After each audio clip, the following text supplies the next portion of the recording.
Rasulullah SAW juga rindu ketika seseorang lelaki memanggil ya waladi, ya anakku, ya bunaya. Rasulullah juga merindukan panggilan seperti itu.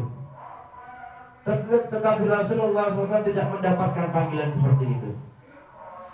Kemudian Rasulullah SAW karena banyak fitnah pada zaman tersebut, kemudian Rasulullah SAW dipindah ke desa dan disusui oleh Sayyidah Halimatus Sa'diyah.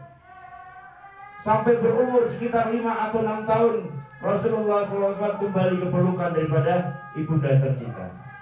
Seperti yang dilakukan seperti orang-orang Arab seperti biasanya ketika kembali dari tempat terasing, kemudian Siti Aminah ingin mengajak Muhammad yang masih kecil untuk berziarah ke makam ayahandanya yang berada di kota Yasrib.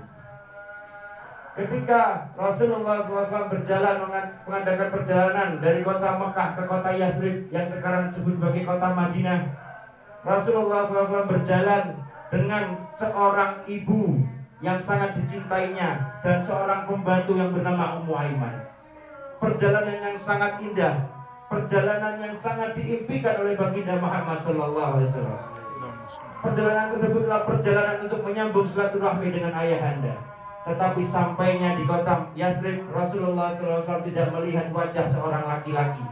Rasulullah SAW hanya melihat tanah, hanya melihat kuburan daripada ayahandanya.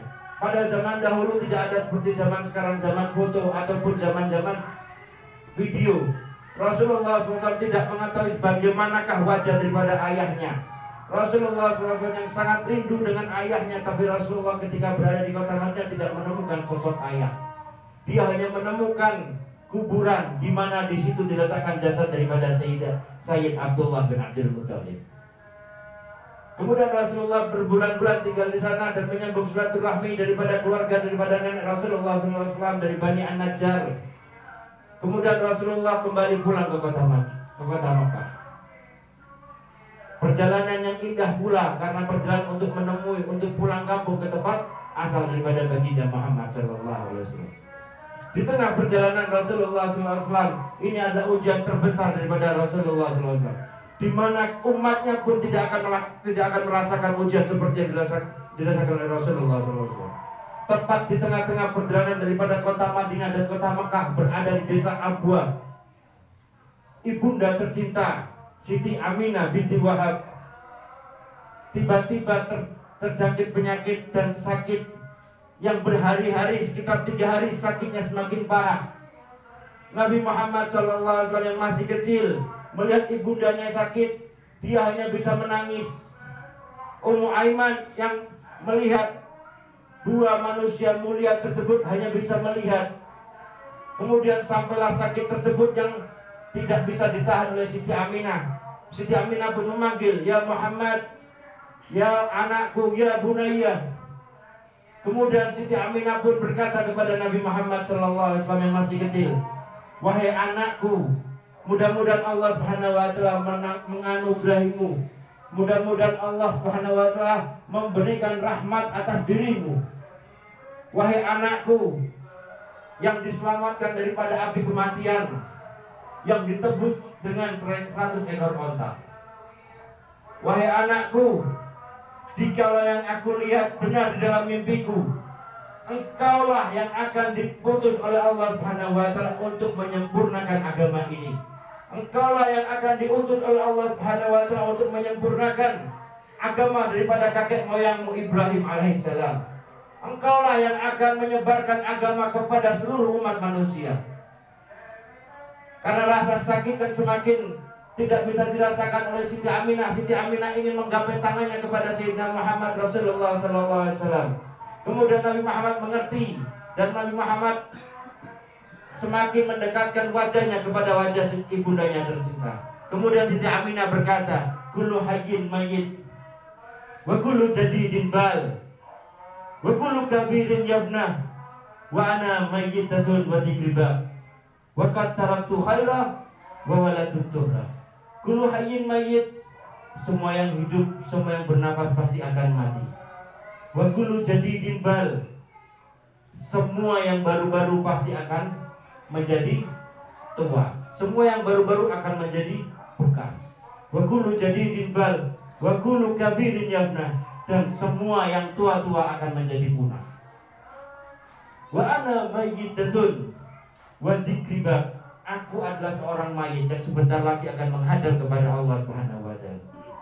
Namun namaku akan tetap kekal, karena mengingat Nabi Muhammad tidak akan melepas daripada mengingat ibunda Aminah binti Wahab. Wa qad taraktu khairan, karena aku telah meninggalkan kebaikan. Apa yang ditinggalkan oleh Siti Aminah kebaikan tersebut? Wa waladut turra, aku telah melahirkan bayi yang suci, bayi yang dimana bayi tersebut sekarang namanya masih diagungkan oleh seluruh umat manusia di seluruh penjuru dunia.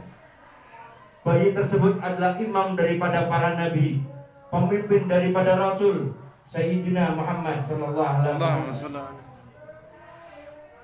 Itu adalah pengorbanan daripada Siti Aminah. Kemudian Siti Aminah tak lama meninggal dunia. Rasulullah SAW seperti pada anak-anak biasanya menangis karena kehilangan ibunda tercinta.